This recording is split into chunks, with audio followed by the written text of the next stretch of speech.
ಅಮ್ಮ ಎನ್ನುವುದು ಒಂದು ಪದವಲ್ಲ, ಅದು ನಮ್ಮ ಜೀವನದ ಮೊದಲ ಪ್ರೀತಿ, ಮೊದಲ ಗುರು, ಮೊದಲ ದೇವರು. ನಾವು ಎಷ್ಟೇ ದೊಡ್ಡವರಾದರೂ ಅಮ್ಮನ ಮಮತೆ ಮುಂದೆ ನಾವು ಸದಾ ಚಿಕ್ಕ ಮಕ್ಕಳೇ.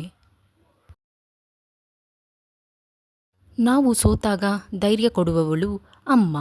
ನಾವು ಅತ್ತಾಗ ಕಣ್ಣೀರು ಒರೆಸುವವಳು ಅಮ್ಮ. ನಾವು ಗೆದ್ದಾಗ ನಮಗಿಂತ ಹೆಚ್ಚು ಸಂತೋಷ ಪಡುವವಳು ಕೂಡ ಅಮ್ಮನೇ. ಅಮ್ಮನ ಮಡಿಲಲ್ಲಿ ಸಿಗುವ ಶಾಂತಿ ಈ ಜಗತ್ತಿನ ಯಾವ ಸ್ಥಳದಲ್ಲೂ ಸಿಗುವುದಿಲ್ಲ. ಏಕೆಂದರೆ ಅಲ್ಲಿ ಪ್ರೀತಿ ಮಾತ್ರ ಇರುತ್ತದೆ, ಸ್ವಾರ್ಥ ಎಂದಿಗೂ ಇರುವುದಿಲ್ಲ.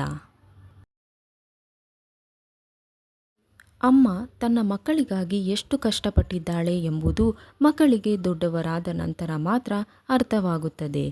ಅಮ್ಮ ತಾನು ತಿನ್ನದೇ ಇದ್ದರೂ ಮಕ್ಕಳ ಹೊಟ್ಟೆ ತುಂಬಿಸಲು ಬದುಕುವ ದೇವತೆ.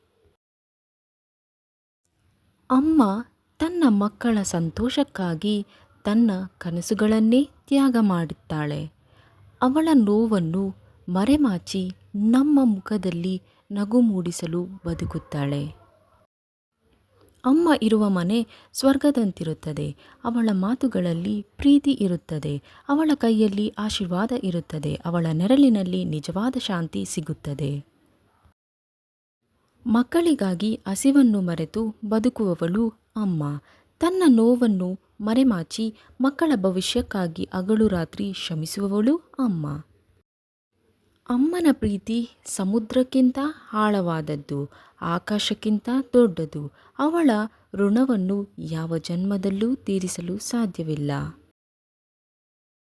ಜಗತ್ತಿನಲ್ಲಿ ಎಲ್ಲರೂ ನಮ್ಮನ್ನು ಬಿಟ್ಟು ಹೋಗಬಹುದು, ಆದರೆ ಅಮ್ಮ ಮಾತ್ರ ಯಾವ ಪರಿಸ್ಥಿತಿಯಲ್ಲೂ ನಮ್ಮ ಕೈ ಬಿಡುವುದಿಲ್ಲ. ಅವಳ ಪ್ರೀತಿ ಎಂದಿಗೂ ಕಡಿಮೆ ಆಗುವುದಿಲ್ಲ.